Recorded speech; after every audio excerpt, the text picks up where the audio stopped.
Olá, eu sou o Kaká e estamos aqui no Hard Rock Curitiba, no Angel Summit 2026. E eu tô aqui com Otto Martins, da Meu Pet Club. Otto, muito obrigado por você separar mais um tempinho depois do palco lá para vir aqui falar com a gente, né? E Otto, eu queria que você se apresentasse, falasse um pouco aí da Meu Pet Club, qual que é o objetivo de vocês ali com esse negócio. Me conta um pouco sua história, por Boa. favor. O negócio nasceu em 2021, na verdade, assim, se concretizou em 2021. Ele nasceu de uma ideia que a gente teve numa outra empresa, do meu sócio, e em determinado momento um dos nossos clientes, ele queria botar esse benefício, um benefício pet para os colaboradores, só que o grande problema deles é que, como era por RH, ele ia ter que ter mais de uma empresa, né, para você poder dar plano de saúde para os colaboradores, né? E ele chamou assim, você consegue resolver esse problema? Cara, se a gente trabalhasse por reembolso, resolve o teu problema? Assim, resolve. Então, a gente prototipou todo o produto dentro dessa empresa. Logo depois veio um outro grande player, né? E a gente viu que a gente tinha uma coisa na mão, né? Eu sou tutor, o meu sócio também é tutor de pet, e a gente também sabe as dores dentro desse processo. Então, o que é o Meu Pet Club, na verdade?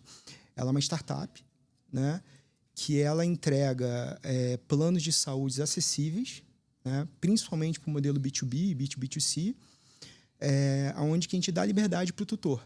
Né? A gente dá liberdade para o tutor escolher o veterinário que faz cosquinha da barriga do seu cachorro. Né? Até porque o veterinário funciona quase como um pediatra, né? É uma lógica de confiança. A grande diferença é que o teu filho cresce, começa a falar e vai para outro médico. No veterinário, não. Não é à toa que, em geral, o teu veterinário se torna um veterinário de família. Sim. E com a possibilidade da lógica do reembolso, a gente dá essa liberdade para o tutor de continuar com o veterinário dele e não necessitar de uma lógica de rede. Né? Então, basicamente, esse é o nosso negócio. Né? E aí a gente saiu de zero a mais de 400 mil pets, né? Focinhos, como a gente chama, desde 2021. Que legal. E é um mercado que trabalha muito, né, com essa... É um mercado que trabalha muito com a emoção, né? Sim. Que a gente estava até conversando um pouco antes aqui, né? Então, o que trouxe, né, essa ideia, inclusive, da Meu Pet Club, com esse... O que trouxe o desenvolvimento desse trabalho da Meu Pet Club para os tutores, né? E como que você traz essa questão desse vínculo emocional dentro dessa receita, né? Com as empresas, tanto das empresas que querem oferecer isso. Acho que uma empresa que oferece isso, eu acho o máximo. Eu gostaria de estar nela, né? Mas como é que foi? Como é que você chegou nisso? Boa. Primeiro a gente entendeu o negócio, né? Toda vez que a gente vai apresentar o Meu Pet Club para alguém, a gente coloca lá as fotos dos cachorros, todo mundo sorri. E aí a gente tem um entendimento do tamanho do mercado. Essa é a primeira questão, né? Eu tô com 48 anos. Quando eu era moleque lá no Rio de Janeiro e eu tinha pet, ele ficava no quintal, né? Geralmente ele era quase uma ferramenta dentro daquele processo, né? Porque você colocava lá um cachorro para latir ou para fazer segurança da casa, né? E você acabava dando o resto de comida do cachorro, né? Como um benefício para ele. A relação mudou, principalmente depois da pandemia, né? Hoje ele está dentro de casa, dentro dos corações. Por exemplo, lá na minha casa, minha mulher me obriga a dormir com o meu cachorro na cama. Né? Por exemplo. Mudou completamente a relação. É o que a gente chama de família multiespécie. Né? Então, assim, a gente tá num outro momento de configuração familiar. Né? São configurações que são muito mais por laços afetivos do que laços sanguíneos. Né? Qual é a grande questão hoje? A gente está falando assim, sobre trabalhar com afeto para escalar, não é uma novidade. Né? As empresas hoje escalam mesmo sem entregar uma lógica de afeto. O marketing faz muito isso. Né? Qual é a grande questão? Qual é a nossa diferença? A gente começou a perceber que o afeto, verdadeiramente, ele engaja. Né? Porque é quase como uma lógica cultural. Né? Não é mais uma questão de... Não é um hype. Sim. Né? Só para você ter uma ideia como é importante. Saiu uma pesquisa feita em 10 países, e o Brasil foi uma delas, que 92% dos tutores falavam que não trocariam seus pets por nada. Eles tirariam o luxo, ou seja, tirariam a sua assinatura de alguma TV, né? Só para dar o melhor para o seu pet. Né? Então, assim, a gente não está falando de hype. Né? A gente está falando de uma mudança cultural. E toda mudança cultural, ela gera engajamento e gera compromisso. E é onde a gente trabalha. Né? O laço já está feito. A gente não constrói o laço. Né? A gente atua, né, dentro desse laço. A gente traz a tecnologia, inclusive, para o tutor poder entregar, né, todo o carinho que ele tem para esse filho peludo dele. Né? Tanto que o nosso propósito é mudar a vida do pet e facilitar a vida de quem cuida. Né? Poxa, que legal. Se engana quem acha que o pet ele é uma empresa focada 100%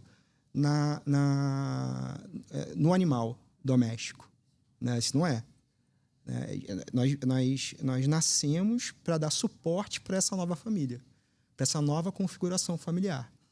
Né? E é isso que faz todo o engajamento e é isso que traz o retorno sobre esse investimento. Né? Só para você ter uma ideia, eu gosto de números, né? Eu adoro também, manda ver. Quando você pega o LTV, a gente lá no PET a gente está muito focado em LTV, né? Certo. Em manter o cara ali dentro, que é muito mais barato. Claro. A gente descobre que é muito mais barato a gente fazer esse processo. Né? Negócios de pet, em geral, eles entregam um LTV 43% maior do que a média do varejo convencional. Né? Então, assim, não é discurso de marketing. Não é. Né? Não é discurso de marketing, no final das contas. É um mercado que cresce 13% ao ano, até 2030. O PIB não cresce isso. Sim. Né? É um mercado que ele é resistente a problemas econômicos. Foi o único mercado, por exemplo, nos últimos anos, com crise econômica, né, com o bolso do consumidor um pouco menor, que ele resistiu. Ele não caiu. Ele só continuou crescendo. Você ter esse entendimento, né, e a partir daí você começar a entregar soluções para esse tutor, né, seja num negócio, ou seja como um benefício corporativo, entendeu? É aí que está a brincadeira do negócio. E eu acho que, assim, tem uma questão que eu acho que é importante, que ajuda vários lados de uma empresa também dar esse benefício para os funcionários, né? Sim. O que você destaca dessa visão, assim? Nós nascemos como um benefício, né, corporativo. E a gente começa a perceber algumas coisas. Por exemplo, a gente está dentro do modelo de benefício, tem agora a lógica da NR1, né, por causa dos problemas mentais que as empresas têm. E esses dias eu estava apresentando para um cliente nosso, e eu falando para a pessoa assim, olha, na verdade, se a gente for parar para pensar, o verdadeiro benefício, a verdadeira estratégia de saúde mental é ter um pet. E aí ela me perguntou por quê. Né? Hoje em dia, os tutores de pet têm 28% menos chance de ter infarto. São 43% mais ativos. Saiu uma pesquisa da ASIC, que é a primeira marca de esporte que tem um pet como representante. E por que ela fez isso? Ela descobriu que as pessoas elas treinam por causa do pet. Personal trainer, só 8% ele é um incentivador para o exercício. O pet trabalha a solidão, que é um mal que hoje a gente tem. Né? Uma lógica de solidão. Uma tendência, né? Exatamente. Né? A maioria dos tutores de pet, eles verbalizam que eles se sentem mais confiantes e mais felizes. Eles vão para o trabalho melhor. São pessoas melhores de se lidar dentro do ambiente. Né? Até para quem não tem pet. Sim. Porque, por exemplo, existem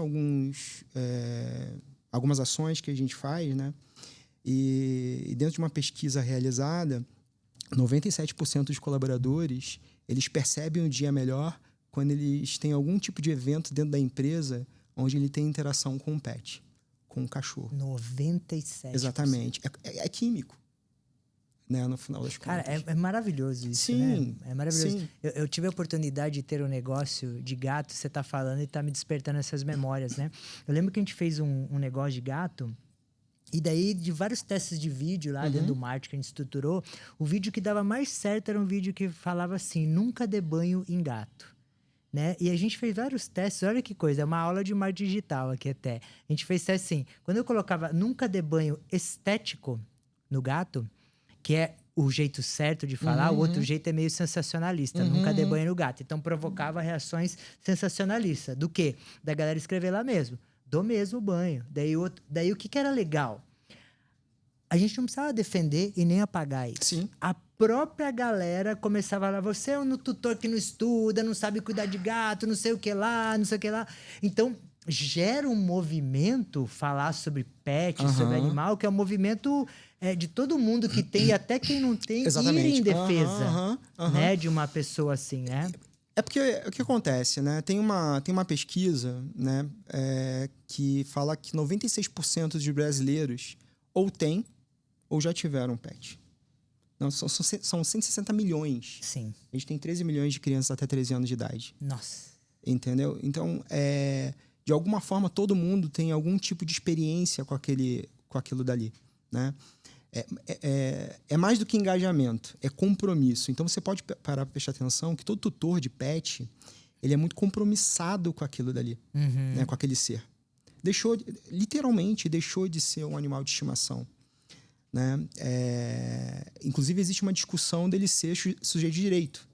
Né? Você tem hoje, por exemplo, casais que têm guarda compartilhada. Você paga a pensão. Se não me falha a memória, aqui em Santa Catarina, um pet que sofria maus tratos processou o dono. E o juiz aceitou, né, esse processo em nome do pet. Sim. Não tem volta. Sim, é muito... Né? Não tem volta. Essa é a grande questão. E quem souber trabalhar essa lógica do afeto, total, ele ganha o cliente. Entendeu? E é muito forte isso, né? Porque você falando mais uma vez, eu me lembro de uma coisa. Eu, em 2020, quando eu montei esse negócio, eu comecei a entender tanto a mente dos animais que eu virei vegetariano, cara. Eu falei, cara, eu gosto tanto de animal que eu não quero mais comer ele. Entendeu? Porque o bicho é inteligente, ele sabe o que tá fazendo, né? Então, essa emoção é muito forte, né, cara? E acho que até tinha uma pergunta aqui que você já até respondeu, que eu achei bem legal, que eu queria entender, né? Que esse relacionamento que gera essa emoção, com certeza gera previsibilidade e LTV, como você falou aí, sim, né, cara? Sim. E pro negócio em si, né? Sim, porque o que acontece? Vou falar do meu negócio em si, tá? Isso. Quando um tutor ele vem, ele contrata um plano nosso, ele não está contratando um plano. Né? O nosso negócio não é dar plano de saúde. O nosso negócio, no final das contas, é dar confiança. É do tutor ter a certeza, por exemplo, de quando ele precisar, ele sabe com quem contar. Né? Muitas vezes e que o tutor... não vai ter problema, exatamente. Que não vai ter... Assim, mais do que problema, né? Até porque a gente tem muito... quando a gente faz muita associação com o plano de saúde humano, a gente tem muita associação negativa.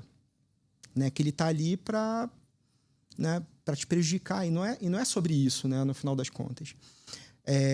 O LTV para a gente, principalmente nos últimos anos, é tão sério, né, que a gente percebe que a cada 1% que a gente consegue cair de churn, a gente aumenta pelo menos 10% do faturamento. Entende? Então, assim, trabalhar... E, assim, e se não existe... engajamento, né? Se não existe... Você não tem LTV, no final das contas. É a grande estratégia. Total. Né? Qual é o grande problema disso? A gente está entregando confiança. Né?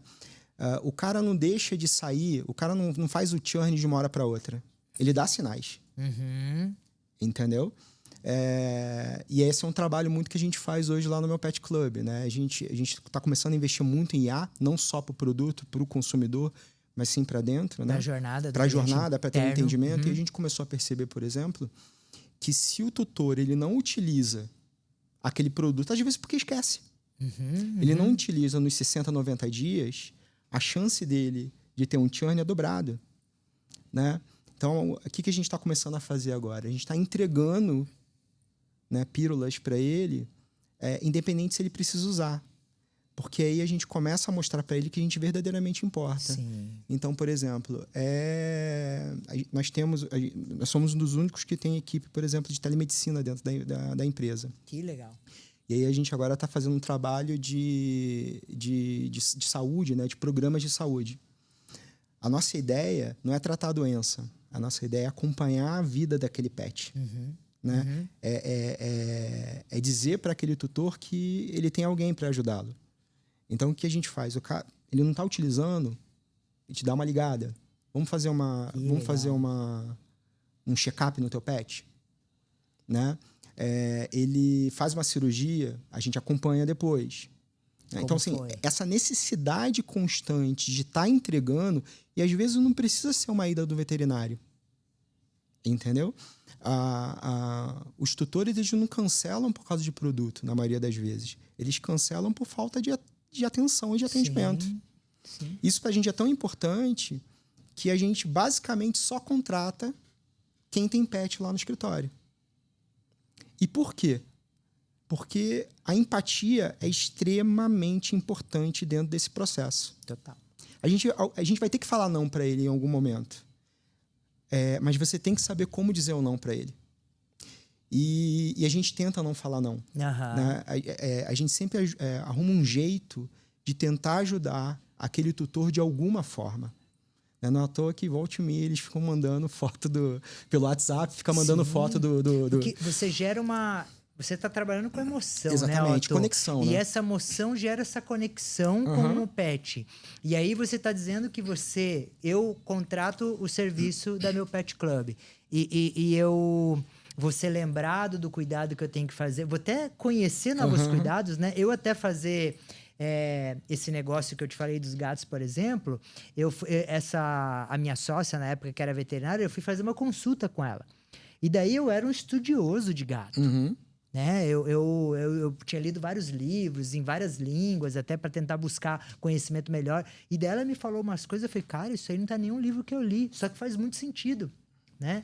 E aí foi o momento que eu falei, cara, a gente precisa que o mundo saiba disso, não é? Tipo, né? O pensamento é muito, o mundo precisa saber disso para que o mundo cuide melhor dos seus gatos, né? Por exemplo, o meu gato, ele subia a montanha comigo, passeava todo dia, né? Na coleira, na verdade até sem coleira dentro do condomínio ele já ia, ele me atendia o chamado, entrava, voltava, né? Então tudo isso era o quê? Eu tinha um vínculo totalmente emocional, né, de cuidado, né, e aprendi quanto mais conhecimento dentro dessa jornada que você está estruturando, né, você dá para o tutor mais, ele vai gostar, né, então acho que e você falando de jornada, me vem muito aqui, né, que é um dos objetivos aqui desse podcast, é ajudar os empreendedores que estão aí pensando nos seus negócios, como é que eles podem melhorar, potencializar, e eu vejo a dificuldade de muito empreendedor de desenhar essa jornada depois da venda.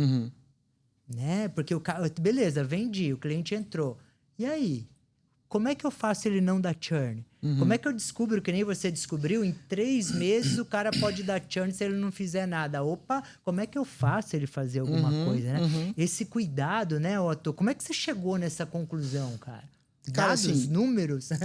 Sim, primeiro que eu sou um cara muito curioso, né? E eu sempre acredito, eu acredito que tudo pode melhorar. Né? Então, assim, eu sou inconformado por natureza. Mas eu também acho que a gente tem um modelo... eu acho que quando a gente pega o empreendedor e de startup, ele é muito pressionado para o crescimento constante. Né? E crescer é muito caro. Então, efetivamente, você começa a só olhar para isso. Né? Eu lembro que no nosso início a gente teve até um pouco de problema em relação a isso, de crescer. Só que crescer ele é muito caro e a gente começa a esquecer, né, de efetivamente entregar o produto. O que acaba acontecendo? Assim, no nosso primeiro investimento, eu lembro que sempre faziam a mesma pergunta para mim, algumas perguntas, e uma delas é: qual é a tua barreira de entrada? Mas, cara, não existe essa coisa de barreira de entrada. Né? Por quê? Porque vão acabar copiando em algum momento. Principalmente um produto como eu. Agora, serviço não se copia. Né? Como você entrega aquilo dali, você não consegue copiar. Então, eu nunca quis ser o maior. Eu sempre quis ser o melhor. o mais lembrado, né? Porque quando a gente gera essa conexão, a gente gera pertencimento, né? E no final das contas, aquele tutor, ele começa a ser o seu embaixador. Aí fechou. Tá? Exatamente. Então, assim, a gente fica muito preocupado em produto, mas a gente não se preocupa o quanto aquele cliente ele consome aquele seu produto. Para mim, é o maior erro nosso, né? Não olhar para o cliente que já existe. A gente só quer mais. Sim. A gente só quer mais. E eu não estou dizendo que isso seja um problema. Não é problema. Também acho que não. Mas no final a conta chega. No final, sim, exatamente. No final a conta chega, né? Porque o tutor ele não vai ser, no final das contas, por exemplo, no meu caso, leal à marca. Cada vez menos você observa isso no mercado. Total.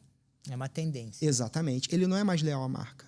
E nem o software, né? Porque tá cada vez mais simples ter qualquer app, software. A gente estava discutindo isso aqui agora, assim, no almoço, né? Que com um cloud da vida, o SaaS vai se tornar quase que commodity, né? No final das contas. Então, assim, o que vai sobreviver sempre é o serviço. Total. É como você vai entregar aquilo dali. Só que a gente confunde onboarding com um meio de boas-vindas. Sim. Boas-vindas, bem-vindo, entra aí. Né? Exatamente. Nossa, entendeu? isso é cruel. Você acompanhar a saúde desse cara e começar a entender quais são os gatilhos que ele tem, né? É como eu falei, ele não acorda. Eu vou cancelar hoje. Ele vai te dando sinais. Ele deixa de usar o produto, ele deixa de engajar algum e-mail seu, ele deixa de entrar no aplicativo, né? E para mim, o maior problema disso tem a ver com aquelas métricas de palco. Sim. Entendeu? Que são completamente desconectadas com o MRR. Sim. Então você tem lá algumas métricas lindas, mas como isso se conecta? Entendeu? Se o tutor ou se o teu cliente deixar de usar o teu produto hoje, para ele ia fazer algum sentido? Você já fez essa pergunta? E eu tô te falando até por experiência de causa, porque foi uma coisa que a gente fez recente. Né? Você se relacionar com o teu cliente, ele é muito importante. Nosso plano, diferente da maioria do mercado, ele é focado para o B2B. E o pessoal sempre pergunta, mas pô, você tem lá o B2C, para que é o B2C? Ele é muito pequeno, ele é meu P&D. Entendeu? É minha oportunidade de estar conversando de perto com aquele tutor e começar a entender o que ele quer. E começar a discutir, fazer pesquisa. Exatamente. O produto pro B2B, exatamente, que é o negócio. Exatamente. Então, assim, se você deixa de nadar, é que nem tubarão, você morre. Total. Se você não deixa de inovar, de pensar, de olhar e tá centrado naquele teu cliente, você não consegue evoluir. Né? Você começa a se apaixonar demais pelo teu produto, você acha que ele é o melhor produto do mercado e você começa a esquecer da experiência dele. Sim, e está totalmente fora da realidade atual do Sim, mercado. Exatamente. Né? Em qualquer negócio. Exatamente. A gente está falando de pet aqui. Não, qualquer negócio. Qualquer negócio, talvez em proporções diferentes, que é desenhar bem uma jornada de entrada desse cliente. Né? Mais do que entrada. É gerar uma jornada de relacionamento. De relacionamento, exato. Boa, matou. Essa é a grande questão. O cara entrou, next, pra próxima. E aí, a gente tem uma tendência da hiperpersonalização. Entendeu? Ninguém quer ser mais um número. Exatamente. Ninguém quer ser um CPF. As pessoas querem ser um nome. Querem fazer parte. Exato. Por isso que, inclusive, assim, a grande tendência de marketing é de comunidade. Sim. Né? Ele quer interagir, quer fazer parte, quer participar. E para isso, você tem que se relacionar, você tem que ouvir. Entendeu? Só que, na maioria das vezes, a gente é apaixonado demais pelo nosso negócio. Sim. E sobe a cabeça, a gente não quer escutar. Quando você... Isso eu falo muito para equipes. Cara, quando um cliente reclama, não é que ele tem razão, mas você tem que ouvir. Porque dali você pode tirar um insight para você. O melhor cliente é esse que reclama. Exatamente. Por quê? Porque assim, talvez você não perceba a dor, mas para ele é uma dor. Né? E se é uma dor para ele, pode ser para outras pessoas. Exatamente. E Entendeu? aí que você aumenta o seu LTV e por aí vai, né? Exatamente. Tô, dá pra ficar, eu que sou apaixonado por Boa. pet, conversando o dia inteiro com você, rapaz. Ainda mais sobre esse assunto, né, que é gostoso, maravilhoso, né? Mas eu quero agradecer esse seu tempo aqui, a participar aqui do Não, eu que podcast agradeço. e trocar essa ideia com a gente. E logo, logo esse podcast vai estar no ar aí. Você vai poder, com certeza, Boa. a galera vai engajar nesse podcast aqui, porque todo mundo que engaja com animais, com bichos, com pets, né? Com o que a gente gosta, acho que é sempre... eu acho que não tem como desvincular a emoção quando a gente fala de bicho. Eu achei sensacional, por isso que eu quis trazer essa conversa aqui. E muito obrigado. Legal. E quem quiser conversar um pouquinho mais sobre pet, entra lá no LinkedIn. Às vezes eu não respondo no dia, mas eu vou responder. É isso aí. Tá bom? Obrigado, Obrigadão. Otô. E estamos aqui, então, no Curitiba, no Hard Rock Curitiba, no Angel Summit 2026. E até daqui a pouco no próximo bate-papo.